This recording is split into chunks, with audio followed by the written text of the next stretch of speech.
അല്ല, ഇന്ന് കൂടിക്കാഴ്ചയ്ക്ക് വേണ്ടി AICC അറിയിച്ചതനുസരിച്ചാണ് ഞങ്ങൾ എല്ലാവരും തന്നെ ഇവിടെ വന്നിട്ടുള്ളത്.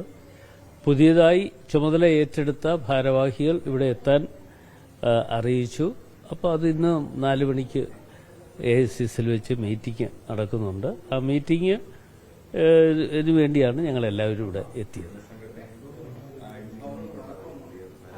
അല്ല, അതേക്കുറിച്ച് ഞാനിപ്പോൾ ഒന്നും പറയുന്നില്ല. അതൊക്കെ AICC-യുമായി ചർച്ച ചെയ്തതിന് ശേഷം AICC ആണ് അതിന്റെ അന്തിമമായ ഒരു തീരുമാനത്തിലേക്ക് വരാനുള്ളത്. ഇപ്പോൾ പുനഃസംഘടനയെ സംബന്ധിച്ചിടത്തോളം ഇന്നത്തെ പലയിടങ്ങളിലും ചർച്ചകൾ നടക്കുന്നുണ്ട്. പക്ഷേ ആ ചർച്ചകൾ ഏത് അടിസ്ഥാനത്തിലാണ് എന്നതിനെക്കുറിച്ച് എനിക്ക് ഇപ്പോൾ തൽക്കാലം പറയാൻ കഴിയുന്നില്ല. എന്തായാലും AICC എന്താണ് പറയുന്നത് അനുസരിച്ച് കാര്യങ്ങൾ മുമ്പോട്ട് പോകും.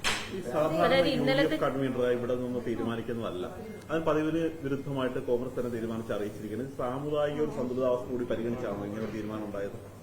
അക്കാര്യത്തെക്കുറിച്ച് എനിക്ക് യാതൊരു മറുപടിയും പറയാനില്ല. എന്നോട് UDF കൺവീനർ സ്ഥാനം ഏറ്റെടുക്കാൻ പറഞ്ഞു.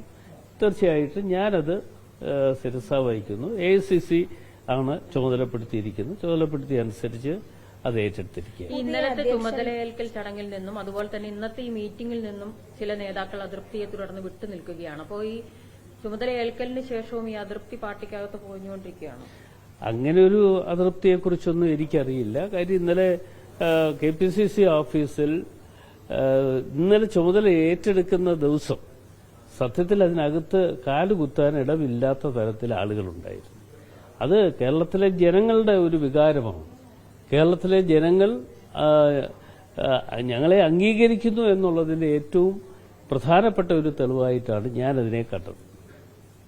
ഈ ഇന്നലെ കൊടിക്കുന്നിൽ സുരേഷിന്റെ ഒരു ആരോപണം ഉണ്ടായിരുന്നു, ദളിത് പ്രാതിനിധ്യം ഇല്ല എന്നുള്ളതാണ്. അല്ല, ഞാൻ അതേക്കുറിച്ച് ഞാനിപ്പോൾ മറുപടി പറയുന്നത് ശരിയല്ല. അദ്ദേഹം ദളിത് പ്രാതിനിധ്യം എന്നുള്ള നിലയിൽ അദ്ദേഹം ലോകസഭയിൽ തന്നെ ഇപ്പോൾ എനിക്ക് തോന്നുന്നു 9ാം തവണയാണ് അദ്ദേഹം മെമ്പറായി. അത് മാത്രമല്ല, അദ്ദേഹം ചീഫ് വിപ്പാണ്. അതിനുശേഷം പിന്നെ AICC-യുടെ വർക്കിംഗ് കമ്മിറ്റി അംഗം കൂടിയാണ്. അപ്പോൾ അദ്ദേഹത്തിന് അഭിപ്രായ ഭിന്നതയുണ്ടെങ്കിൽ അദ്ദേഹം AICC-യിൽ കാര്യങ്ങൾ ഉന്നയിക്കട്ടെ.